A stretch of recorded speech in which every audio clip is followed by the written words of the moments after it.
Good morning student. मैं आप लोगों को परिमेय संख्या के बारे में बताने जा रहा है।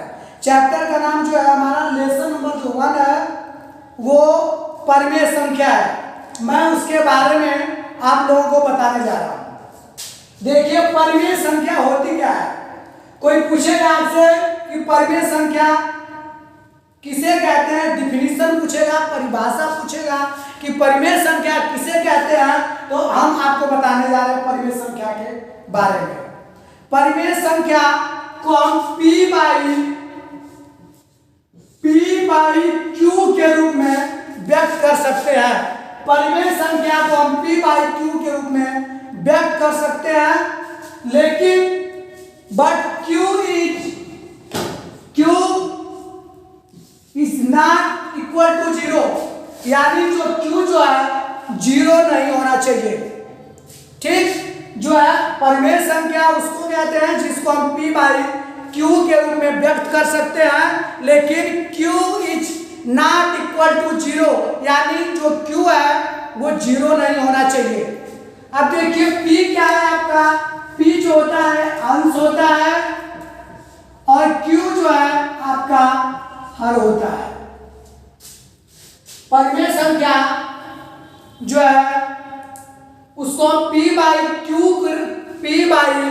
Q के रूप में व्यक्त कर सकते हैं, लेकिन Q is not equal to 0, Q का वैल्यू जो है 0 नहीं होना चाहिए। अब P जो है हमारा अंश होगा और जो Q होगा हमारा वो हर होगा।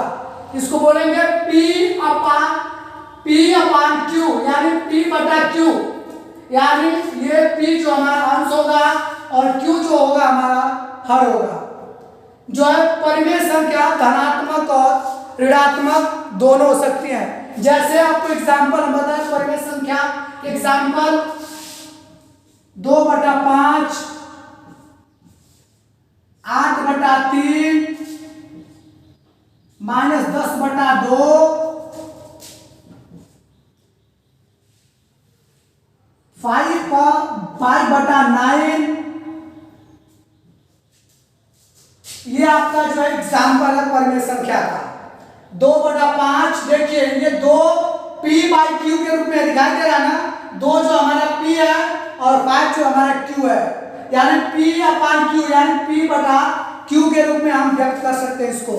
ठीक, अब हम बता दें, आपको कोई पूछेगा कि परिमेय संख्या किसे कहते हैं, तो आप बताइएगा परिमेय संख्या को हम P बाई Q के रूप में व्यक्त कर सकते हैं, लेकिन Q is not equal to 0।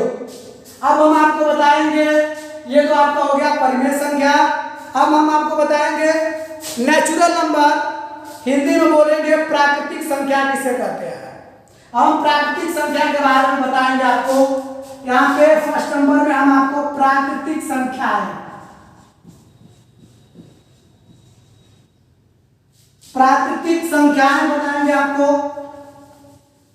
प्राकृतिक संख्या किसे कहते हैं, प्राकृतिक संख्या कौन कौन सी होती है। प्राकृतिक संख्याएं,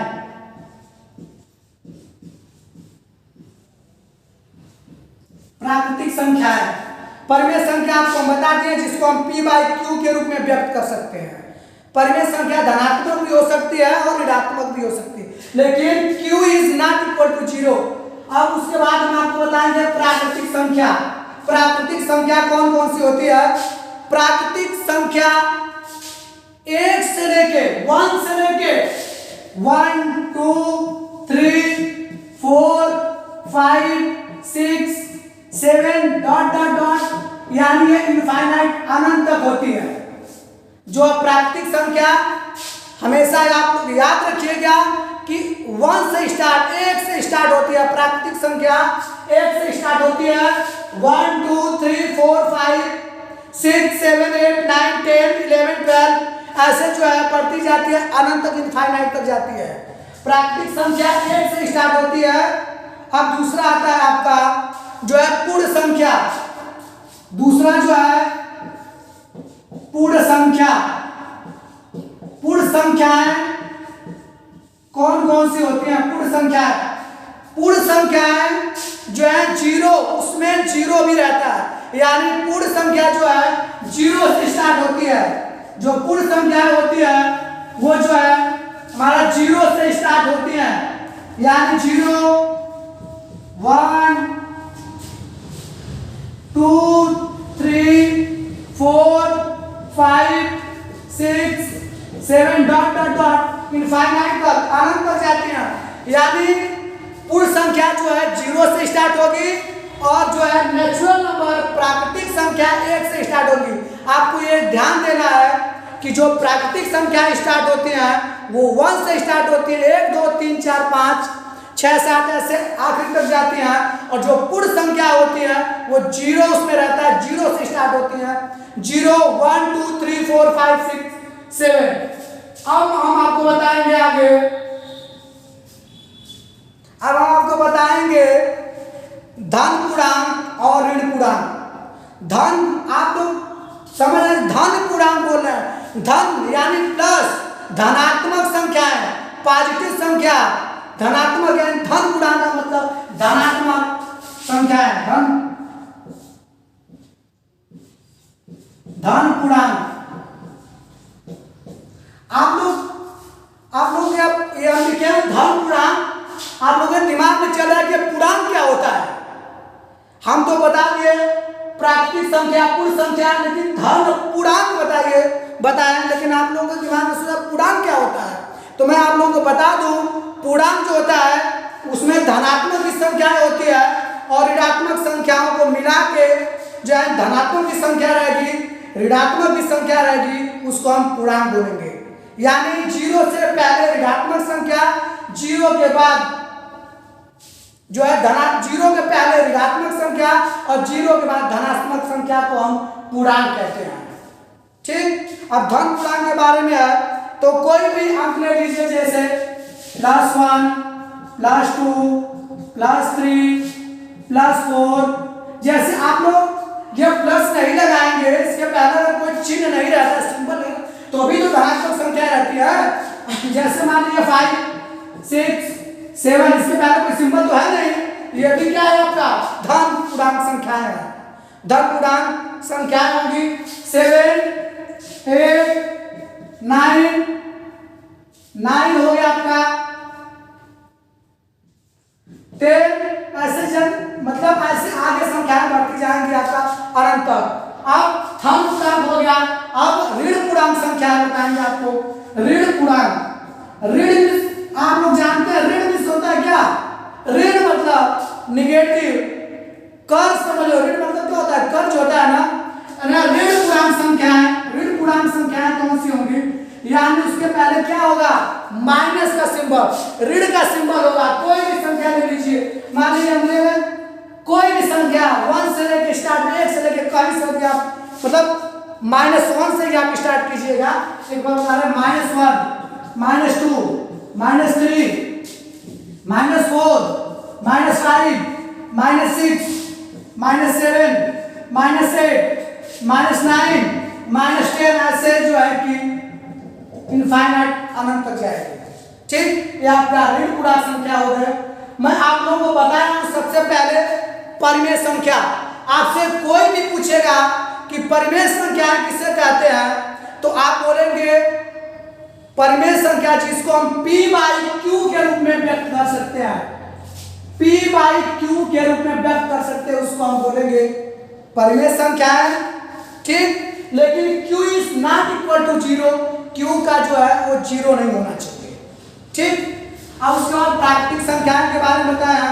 प्राकृतिक संख्या 1 से स्टार्ट होती है, 1 2 3 4 5 6 7 8 9 10। ठीक, उसके बाद पूर्ण संख्याएं बताया जो 0 से स्टार्ट होती हैं।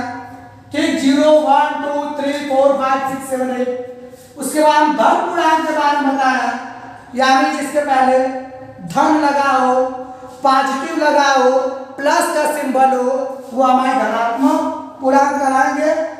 उसके बाद ऋण पूर्णांक संख्या है जो उसके पहले माइनस का चिन्ह हो। अब मैं बताना भूल गया आप लोगों को कि पूर्णांक किसे कहते हैं। पूर्णांक जो होता है धनात्मक संख्या और ऋणात्मक संख्याओं को मिला के पूर्णांक बनता है, यानी पूर्णांक उसको कहते हैं। कोई पूछेगा पूर्णांक क्या होता है, तो धनात्मक संख्या है, ऋणात्मक संख्या है को हम क्या बोलेंगे, पूर्णांक बोलेंगे। लेकिन जीरो, एक चीज इंपॉर्टेंट मैं भूल गया आप लोगों को, इंपॉर्टेंट जीरो, हमने जीरो का चर्चा नहीं किया। जो जीरो जो है ये न तो ऋणात्मक संख्या है न तो धनात्मक संख्या है। ये जो जीरो है ये आप लोग केयर कीजिएगा, ज्यादातर एग्जाम में पूछा जाता है कि जीरो कौन सी संख्या है, तो ये जीरो जो है न धनात्मक है न ये ऋणात्मक पूर्णांक होता है, ऋणात्मक संख्या नहीं होती है, ठीक। लेकिन पूर्णांक पूर्ण संख्या पूछेंगे तो आपको बताना होगा कि पूर्ण संख्या जीरो से स्टार्ट होते हैं, 0 1 2 3 4 5 6, ठीक। ये हो गया। अब आपको हम बताएंगे परिमेय संख्याओं के प्रकार। जैसे हम ये बता दिए परिमेय संख्याओं के प्रकार, ऋण जो है कि ऋण परिमेय संख्या, परिमेय संख्याओं के प्रकार बताएंगे तो धनात्मक परिमेय संख्याएं, ऋणात्मक परिमेय संख्याएं, ठीक। आप लोगों को बताएंगे हम। देखिए धनात्मक जो मैं बताया धन पूर्णांक और ऋण पूर्णांक, बस वही है वो, ये तो हमने संख्याएं बताए हैं, वो भिन्न के रूप में होगा जैसे आप लोगों को बता रहे हैं।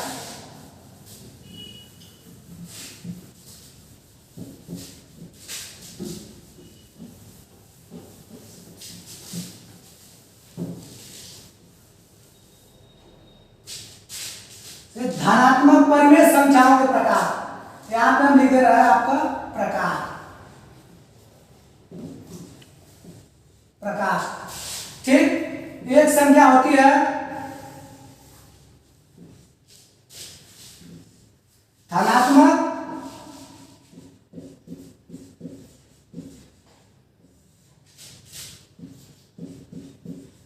धनात्मक परिमेय संख्या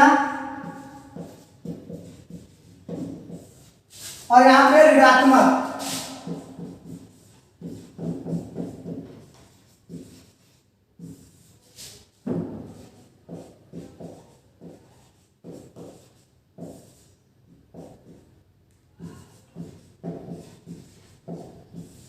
स्टूडेंट थोड़ा जो मार्कर से लिखने में हमें थोड़ा सा दिक्कत है, इसीलिए राइटिंग पे आप लोग ध्यान दीजिएगा, ठीक है। उसको थोड़ा राइटिंग में मत जाइएगा, आप लोग समझिएगा ध्यान से। जो है कि परिमेय संख्या आपको हम पहले ही बताया कि परिमेय संख्या को p/q के रूप में व्यक्त कर सकते हैं। जैसे अंश और होगा ना, p जो होगा अंश होगा, जैसे ये p/q है तो p अंश होगा, q जो हमारा हर होगा।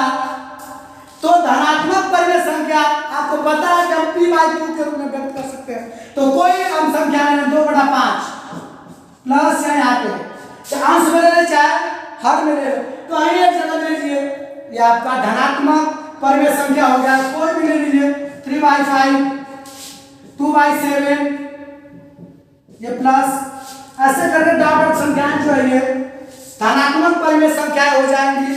और ऋणात्मक परिमेय संख्या का मतलब ऋण जो है उसके पहले चाहे अंश में लगा हो चाहे हर में लगा हो, जैसे 1/(-1/5) 8/3 माइनस, या तो अंश में लगा लीजिए चाहे हर में लगा लीजिए, आपका ऋणात्मक हो जाएगा। चाहे आप ये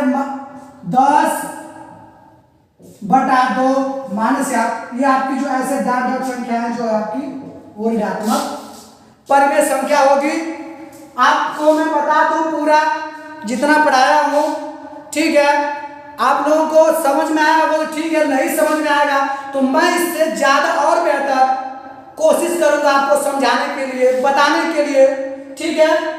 अब देखिए ये तो आपको बताया हूं परिमेय संख्या के बारे में, p/q के रूप में व्यक्त कर सकते हैं। आपके सामने प्रकार धनात्मक परिमेय संख्या, ऋणात्मक परिमेय संख्या, ठीक। आपको समझ में आ गया होगा, ठीक है। मैं कोशिश करूंगा आपको ज्यादा से ज्यादा समझ में आ जाए, ठीक है। अब ये जो है आपको हम बता दिए, अब अगली क्लास में हम आपको एग्जाम्पल परिमेय संख्याओं का एग्जाम्पल बताएंगे, ठीक है। कैसे हम ट्यूशन हल करते हैं उसके बारे में बताएंगे, कैसे निकालेंगे, कैसे उदाहरण बताएंगे, उसके बाद एक्सरसाइज बताएंगे आप लोगों को हम, ठीक है। बहुत बहुत आप लोगों को जो है कि हमारा आप अधिक से अधिक वीडियो को लाइक कीजिए और शेयर कीजिए और इससे और बेहतर करने की हम कोशिश करेंगे, आप लोगों को और अच्छे से बताने की कोशिश करेंगे। अगर कोई दिक्कत हो तो आप कमेंट बॉक्स में जरूर लिख दीजिएगा। Thank you. इस चैनल को आप लोग अधिक से अधिक सब्सक्राइब करें। मेरी अगली वीडियो आपको जल्दी से जल्दी मिल जाएगी, आप लोगों के पास जल्दी पहुंच जाएगी। आपको लाइक और सब्सक्राइब जरूर कीजिएगा। Thank you.